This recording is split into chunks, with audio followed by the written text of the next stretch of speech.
Redefining beauty beyond limitations, body shaming stems from narrow beauty standards.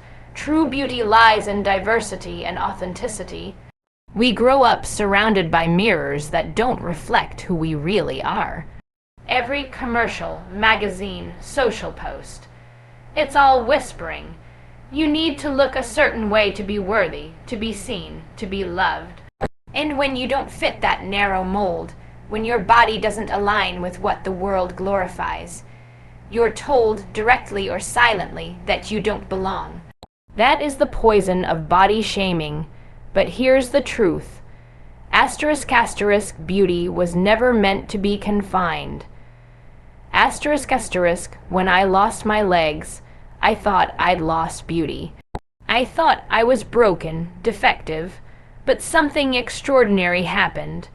When the world saw prosthetics, I saw a possibility. When others saw limitation, I began to see potential. It made me realize beauty isn't in symmetry or skin or size. Beauty is in resilience. It's in the way we carry our stories, our scars, our truth. Beauty is the fire in your eyes when you decide you're enough. And listen, there will always be voices telling you what you are not. Too big, too dark, too pale, too different. But what if you shut those voices down and asked yourself, *** who says only one kind of body is beautiful, who says your difference isn't your power. Because let me tell you something, when you begin to love the body you're in, when you stop apologizing for your shape, your scars, your softness, or your strength, *** you become unstoppable. You were not born to shrink yourself. You were not meant to chase an illusion built to sell you products and insecurities. You were born to expand your mind, your voice, your impact, and that starts by redefining beauty, not by their standards, but by yours. Let me know if you'd like this turned into a spoken word version, video script, or visual quote graphic, Turning pain into purpose experiences of body shaming can fuel missions for change, sparking social movements and innovation. Pain is a powerful teacher, but only if we listen. Body shaming isn't just words, it's wounds. It's being laughed at in a locker room. It's being ignored, overlooked, or bullied because you didn't look right. And yeah, it hurts. It cuts deep, but here's the secret they never tell you. * pain is fuel. * pain can either break you or build you. And when you learn how to turn that pain into purpose, you become dangerous in the best way possible. You think the strongest people in the world were handed acceptance on a silver platter. No, they were judged, ridiculed, underestimated. But they didn't stay down, they didn't hide, they turned their shame into drive. They built platforms out of pain. They created movements, businesses, art, activism because someone once made them feel like they didn't matter. And they decided never again. If you've been body shamed, don't just survive it. Use it. Use it to speak louder, to support others who feel invisible. Use it to prove them wrong, not by conforming, but by standing tall as you are. Because when you rise after being knocked down, you don't just lift yourself, you become a mirror for others to see what's possible. I was told I'd never walk again, let alone snowboard, dance, model, speak. And yet, here I am thriving in a body they said was broken. That pain, it lit a fire. It became my compass. It gave my life meaning bigger than appearance. So take every time you were judged, every tear you cried in silence, and * build something with it. * let it sharpen your vision, deepen your empathy, and strengthen your voice. You didn't go through that pain for nothing. You went through it to rise, and then to reach back and pull others up with you. Let me know if you want this rewritten for a stage performance, motivational reel, or personal journal exercise, Resilience is a superpower like Amy Purdy's journey through amputation and success, are setbacks physical or emotional, can be the launch pad for greatness. Resilience is not just bouncing back, it's becoming something more because of what tried to break you. And when it comes to body shaming, it's easy to believe that the words others say define you. But guess what? They don't. What defines you is how you respond when the world tells you you're less. Resilience is the moment you stop believing the lies and start writing your own truth. People looked at me and saw a disability. They saw limitation. They saw a girl with no legs and assumed her story was over, but I saw something else. I saw a chance to rebuild, to redefine, to create the version of me that I was always meant to become. That's resilience. It's not pretending you're not hurt. It's owning the pain and using it as raw material for your rise. Body shaming wants to crush your spirit. It wants you to fold, but resilience says, not today. Resilience says, I'll show you what strength really looks like. And that strength, it's not in muscle or shape or perfection. It's in getting back up, again and again. It's in walking into a room with your head held high, even after years of being told to shrink. It's in embracing your body as it is today, not someday, not if you change asterisk today. Asterisk, you don't need anyone's permission to be powerful. You already are. Every time you choose to keep going, every time you speak up instead of staying silent, every time you love yourself a little louder, asterisk, you are flexing your resilience. Asterisk, and no one can take that from you. That's the kind of strength they don't expect. That's the kind of strength that changes everything. Let me know if you'd like this adapted into a podcast script. F. Inspirational email. F. Or fitness campaign speech. F. Creating inclusive narratives, the world is driven forward by those who challenge stereotypes and create space for all bodies to thrive. You want to know how the world changes? It's not by following the script, it's by tearing it up and writing a new one, and when it comes to body image, that script has been toxic for too long.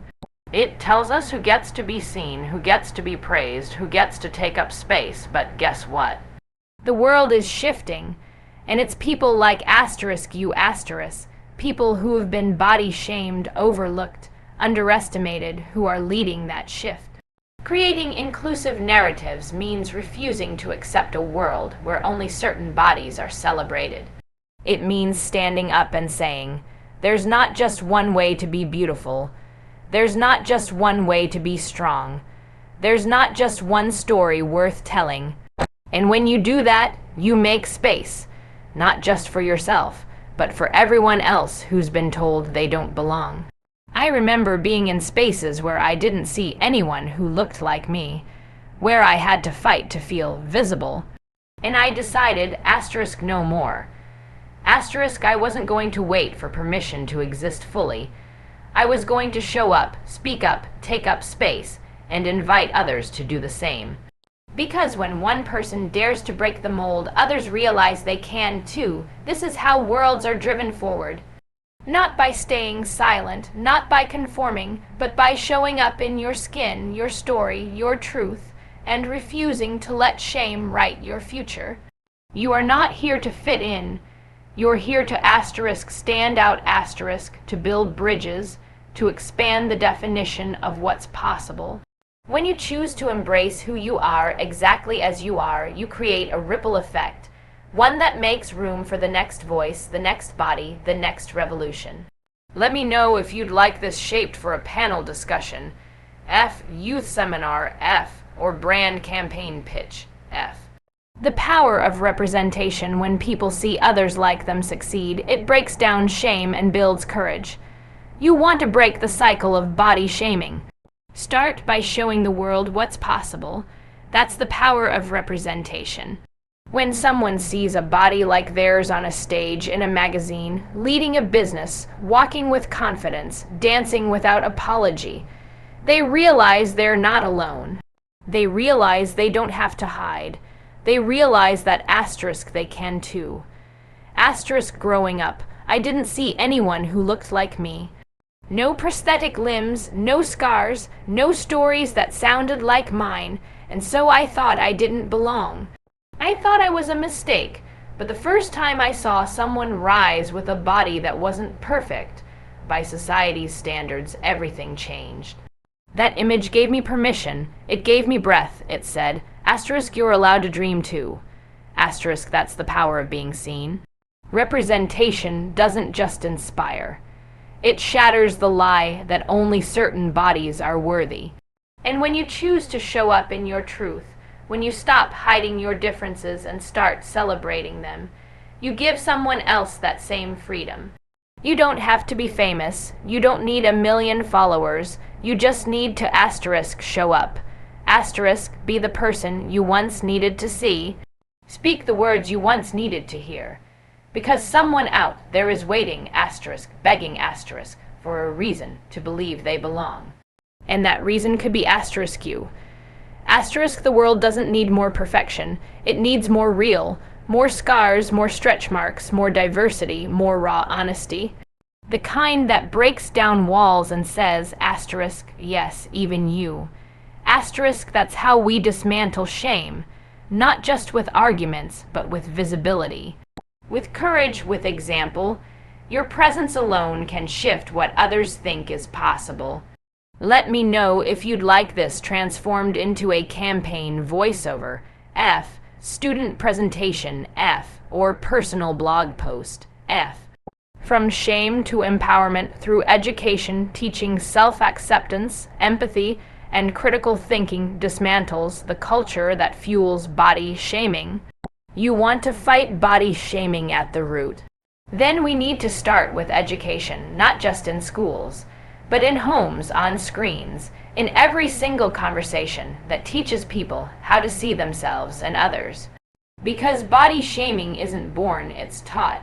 It's passed down through careless comments, unrealistic ideals, filtered images, and jokes disguised as concern.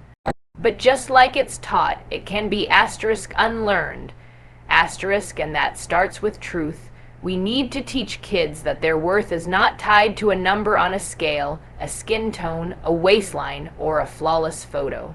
We need to teach them that strength isn't just biceps and abs, it's resilience, kindness, and courage. We need to teach them to question the voices that say, you're not good enough. To ask, who decided that? Why should I believe it? We need to teach empathy. How to look at someone who's different and see value, not flaw. How to understand that every body carries a story and no one story deserves shame. When we educate people, we don't just change minds. We open hearts. And that's where real change begins. I've spoken in rooms filled with people who thought they were broken, and after just one conversation, one truth told out loud, you could see the shift. Shoulders lifted, eyes lit up. That's the power of education. It doesn't just inform, it liberates. So speak the truth, share your story, teach others what acceptance looks like, what confidence feels like. Don't wait for a classroom or a stage. You can be the teacher, the voice, the example. The more we educate with compassion and honesty, the less room there is for shame to survive. Let me know if you'd like this customized into a school curriculum module, F, social awareness video, F, or public workshop outline, F.